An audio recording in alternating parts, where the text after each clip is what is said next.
Just a quick video to show you what I'm doing on the old Dingo go-kart. As you can see, there's no motor there no more. Got tired of the, it had a intake motor and the carburetor goes to crap on them and you can't fix them. You can clean them and clean them and clean them and clean them and it still won't fix them. It still won't run right. So I got tired of it and I decided to do some fixing while I was at it. I didn't know this, but I got to looking at my sprocket right here. You see my axle? You see the welds? So I can't fix this anymore. And I got to checking the stupid little brake system right here, the band brake that will never work right, is also welded in there. So I have a runt axle. So I'm going to order another axle and get me new bearings. I'll keep the same system, but I have a couple different things I'm going to be doing. There's an industrial clamp. It clamps over a system like this, and I'm going to narrow it down, and I'm going to use a motorcycle disc brake in this area, and I'm going to use a smaller sprocket here, and I'm going to go with a torque drive system. Now here's my old engine mount jack plate system that I used. I could adjust that motor around anywhere. Now what I'm going to do on this is I'm going to weld two tabs there and two tabs here, and I'll have a all thread go through that so I have side movement of my motor plate. But I also have slots in there so I can move that motor forward or backwards to adjust the chain. So that's a neat idea I come up with, and you guys will like it when y'all see that I get this done. But I'm stepping up, let me go to the shop here, to 11 horse. So I have that jack plate on the bottom of that motor. There's the motor. And you can see at the bottom I already have the jack plate welded up. And that's that all thread that I want to use when I get them tabs set up. I'm going to grab a torque drive. When I attach to it, I'm going to make it go forward and down, and that way it connects to the sprocket. That'll have plenty of torque to move it. I'm going to find I found some hubs and some rims I'm going to order, because I got thinking about it. That would be easier than making where was it? It'd be better than making mounts. So I'll show you the hubs that'll be similar to these that I got right here. Yeah, let me open this up. I should have had these open to make it quicker.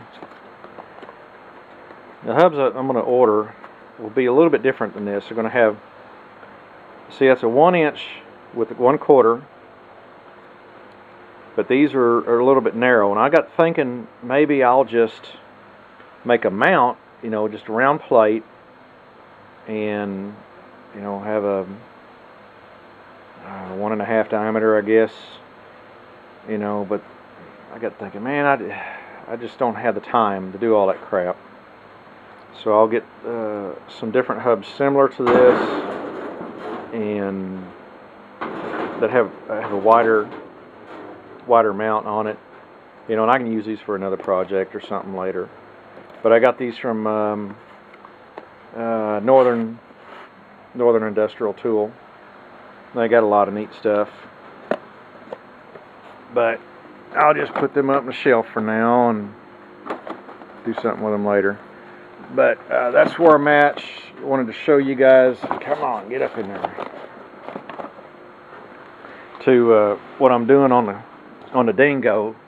This will really bring it up. I'm going to really modernize the brakes. That's 11 horse motor. And so once I have that set up, if I want to step up to the 13 horse electric start, I got more than enough torque to move that thing around. With the taller tires that this thing had, you got to have a torque drive system. These are 18-inch tall rims. I'm going to switch over to a rim that's got like an ATV bolt pattern in there. These flop around a lot. I mean, you can feel them move and all. Them industrial setups, like this is an industrial setup, but it doesn't have the clamp system. There's a clamp that will clamp on that, and there's no movement out of it, which works. That's an industrial sprocket. and I had some holes cut into it, try to lighten it and all, to stop the flywheel effect. But I'm going to use a motorcycle disc. I just got that a clamp I'm going to put right there. Put that motorcycle disc there, and I've got a mechanical caliper. I'll weld some brackets and lock it in place, and that will give me excellent stopping power. And I may do some bracing. I got the looking. I could run a brace from here to here, and I was thinking maybe some on the frame down there, just for in case. And I might build a better front bumper system. But family reunion's coming up pretty soon, and it'd be nice to get this thing going. And but once I get it done, it'll be good for life. It'll be really good. But anyhow, that's where I'm at right now, and thought I'd let y'all know and show you. So that's where I'm at on the dingo, and it's an ongoing project. Stay tuned.